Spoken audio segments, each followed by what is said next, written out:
Good afternoon, Madam Mayor, members of City Council, and all of you. Kelly McAloon, thank you for your diligence in putting this event together, for inviting me to speak, and for all the hard work you do for Snellville. I think you deserve a big hand. Now, I would be remiss if I failed to acknowledge those who were instrumental in the creation of this monument to courage, sacrifice, and honor.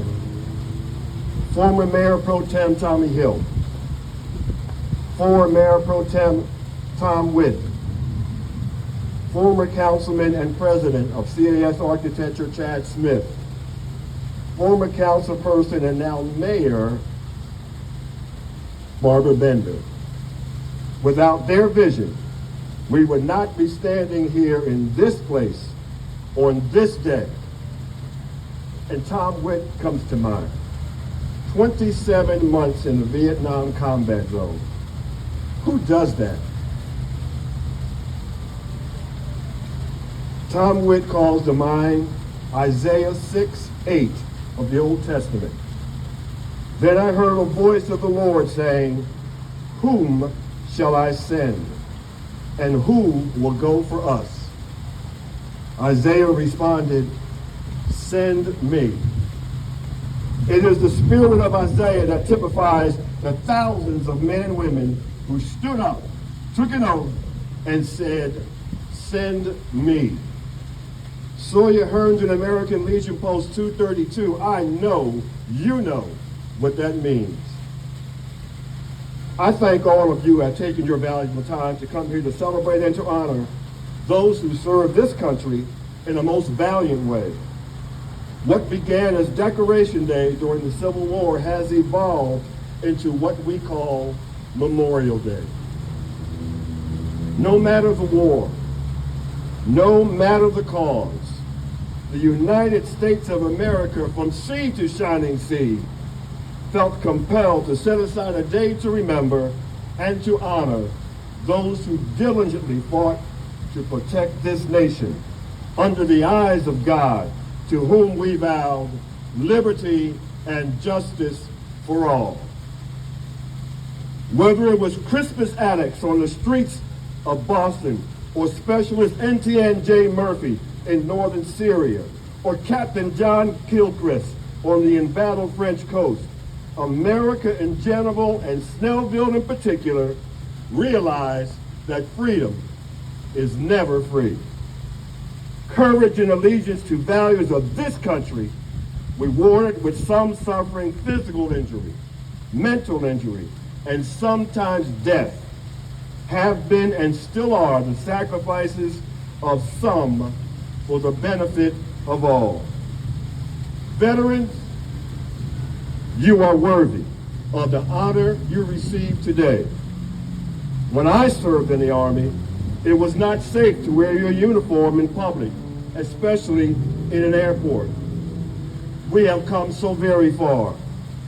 Here in Snellville, we want you to know that you are neither forgotten nor forsaken.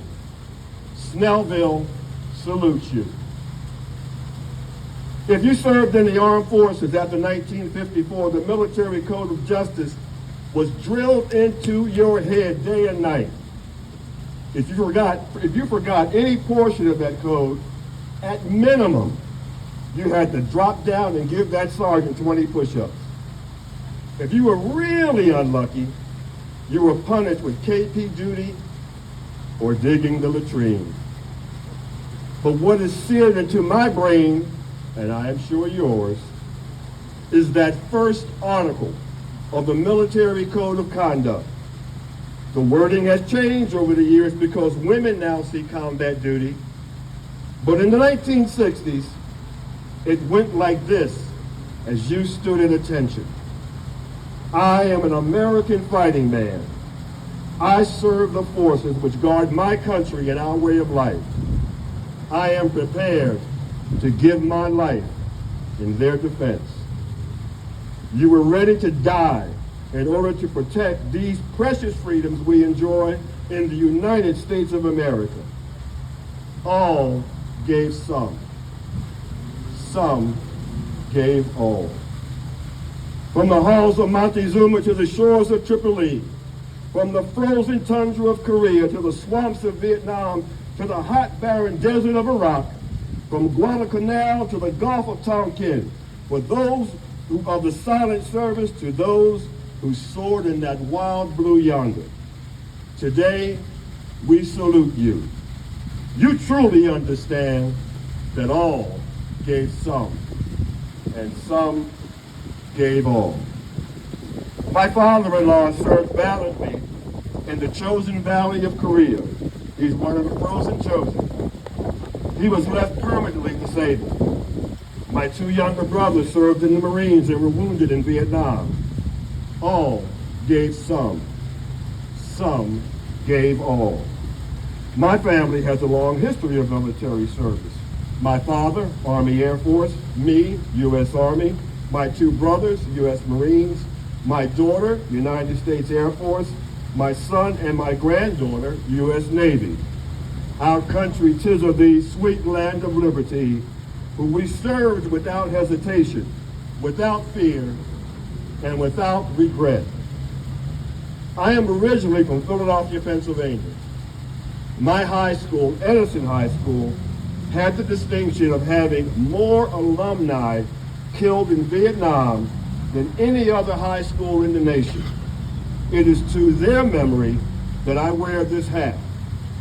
64 of them, many of them in my graduating class, lost their lives in that war. All gave some gave all. Today, thousands of veterans fill our streets. They are homeless and suffering the ravages of post-traumatic stress disorder. They are the living examples of what combat does to men and to women. Let us not forget them. All gave some gave all. When I go to sporting events, and even here, and hear the national anthem sung, I can always tell the veterans, they stand. Some with weakened limbs or damaged spines, but they stand. Their hands cover their hearts, or they salute, they remember. Today, we thank all of you because you remember, and you are here at this Snellville Memorial to honor veterans, some who have fallen and some who are standing among you. Let us never forget that all gave some, but some gave all. Thank you.